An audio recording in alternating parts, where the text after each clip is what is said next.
तो फ्रेंड्स, एक बार फिर से आपका स्वागत है जीनियर शिक्षा यूट्यूब चैनल पे।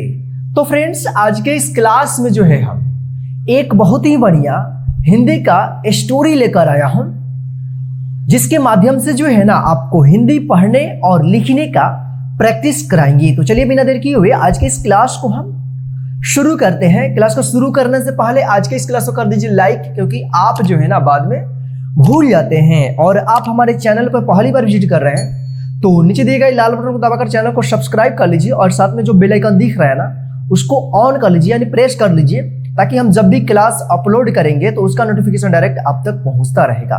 तो आइए क्लास को हम शुरू करते हैं। तो स्टोरी जो है ना आज का काफी अच्छी है, आप लास्ट तक और प्रत्येक वर्ड्स को ध्यान से देखिएगा, ताकि आपको जो है ना पढ़ने के साथ साथ लिखने का भी प्रैक्टिस होता रहेगा। तो आइए यहाँ पे हम शुरू करते हैं।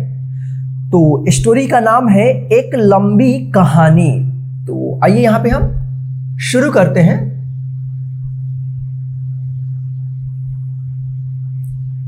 एक था राजा, एक था राजा, कहानी सुनने का बड़ा व्यसन था, कहानी सुनने का बड़ा व्यसन था।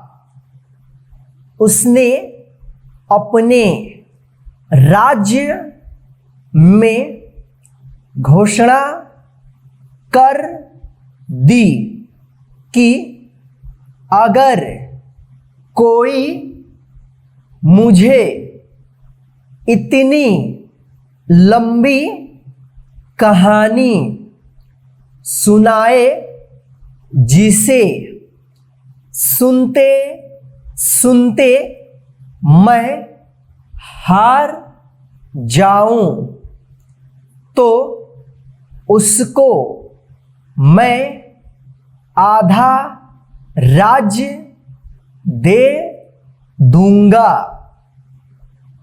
उसने अपने राज्य में घोषणा कर दी कि अगर कोई मुझे इतनी लंबी कहानी सुनाए जिसे सुनते सुनते मैं हार जाऊं, तो उसको मैं आधा राज्य दे दूंगा। साथ ही यह भी घोषणा की कि यदि कहानी सुनाने वाला हार गया तो उसका सिर काट लिया जाएगा। साथ ही यह भी घोषणा की कि यदि कहानी सुनाने वाला हार गया तो उसका सिर काट लिया जाएगा। राजा की यह घोषणा सुनकर कितने ही लोग कहानी सुनाने आए। राजा की यह घोषणा सुनकर कितने ही लोग कहानी सुनाने आए। किसी ने एक दिन तक कहानी सुनाई तो किसी ने 2 दिनों तक, किसी ने 1 दिन तक कहानी सुनाई तो किसी ने 2 दिनों तक। सबको अपने अपने प्राण गंवाने पड़े, सबको अपने अपने प्राण गंवाने पड़े। एक दिन एक आदमी आया और बोला कि मैं राजा को कहानी सुनाऊंगा। एक दिन एक आदमी आया और बोला कि मैं राजा को कहानी सुनाऊंगा। मंत्रियों ने उसे बहुत समझाया, लेकिन उसने एक न मानी। मंत्रियों ने उसे बहुत समझाया लेकिन उसने एक न मानी। लाचार होकर उसे राजा के पास भेज दिया गया। लाचार होकर उसे राजा के पास भेज दिया गया। नए कहानीकार को देखकर राजा बहुत प्रसन्न हुआ और उसने अपने राज सिंहासन पर बैठते हुए कहा, अच्छा, अब अपनी कहानी आरंभ करो। नए कहानीकार को देखकर राजा बहुत प्रसन्न हुआ और उसने अपने राज सिंहासन पर बैठते हुए कहा, अच्छा, अब अपनी कहानी आरंभ करो। कहानीकार ने कहा, मैं अपनी कहानी तो आरंभ करता हूँ, पर आपको हुंकारा देते जाना होगा। कहानीकार ने कहा, मैं अपनी कहानी तो आरंभ करता हूँ, पर आपको हुंकारा देते जाना होगा। राजा ने स्वीकार किया और कहानीकार ने कहानी आरंभ की। राजा ने स्वीकार किया और कहानीकार ने कहानी आरंभ की। एक था राजा, वह अपनी प्रजा को बहुत चाहता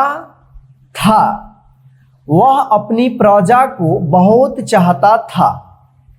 एक दिन उसने सोचा कि अगर अपने राज्य में अकाल पड़ा तो क्या होगा, और सोचते सोचते अपने मंत्रियों को बुलाया।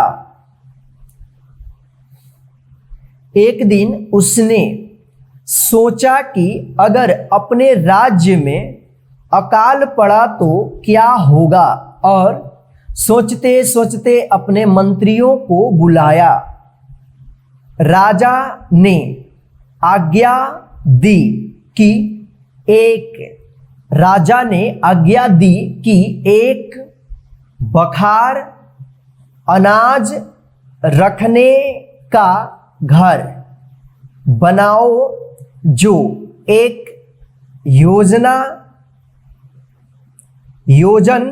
लंबा, एक योजन चौड़ा और एक योजन ऊंचा हो, और उसे चावल से भर दो। बखार अनाज रखने का घर बनाओ जो एक योजन लंबा, एक योजन चौड़ा और एक योजन ऊंचा हो, और उसे चावल से भर दो। राजा की आज्ञा थी, अतः बखार बनवाकर उसे चावल से भर दिया गया। राजा की आज्ञा थी, अतः बखार बनवाकर उसे चावल से भर दिया गया। इतनी बात सुनकर राजा बहुत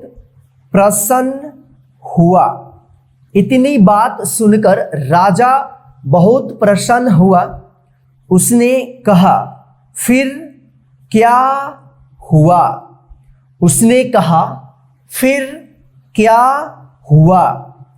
कहानीकार ने कहा, राजा की चिंता जाती रही।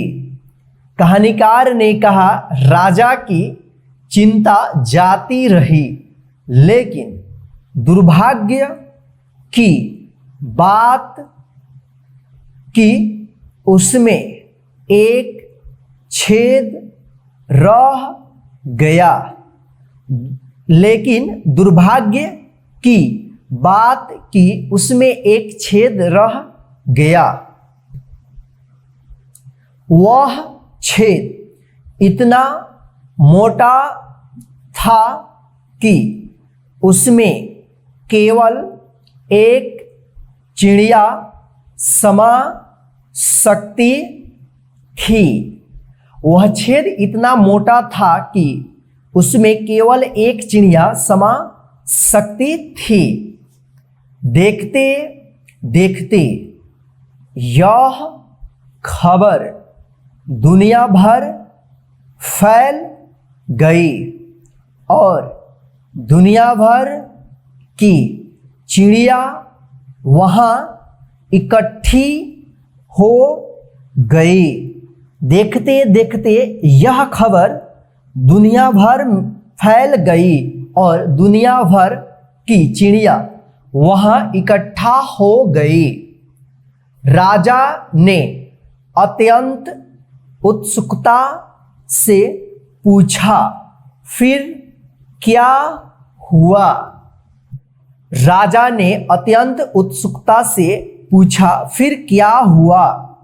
कहानीकार ने कहा, फिर एक चिड़िया आई और उस छेद में से अंदर जाकर एक दाना चोंच में दबाकर फौरन फुर्र हो गई।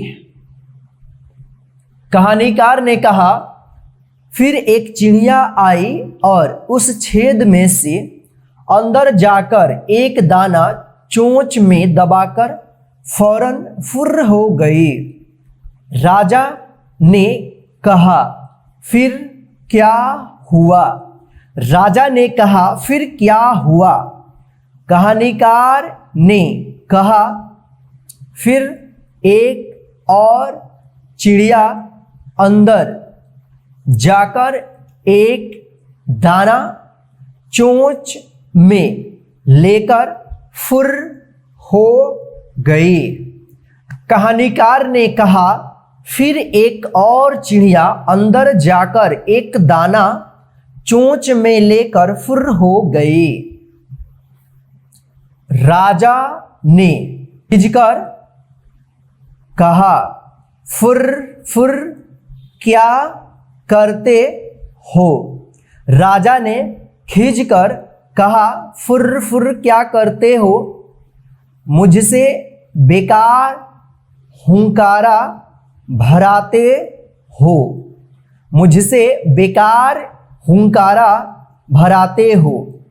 अरे कहानी तो कहो ताकि कुछ न कुछ बात बने। अरे कहानी तो कहो ताकि कुछ न कुछ बात बने। कहानीकार ने कहा, अब आगे कहानी कैसे कहूँ? कहानीकार ने कहा, अब आगे कहानी कैसे कहूँ?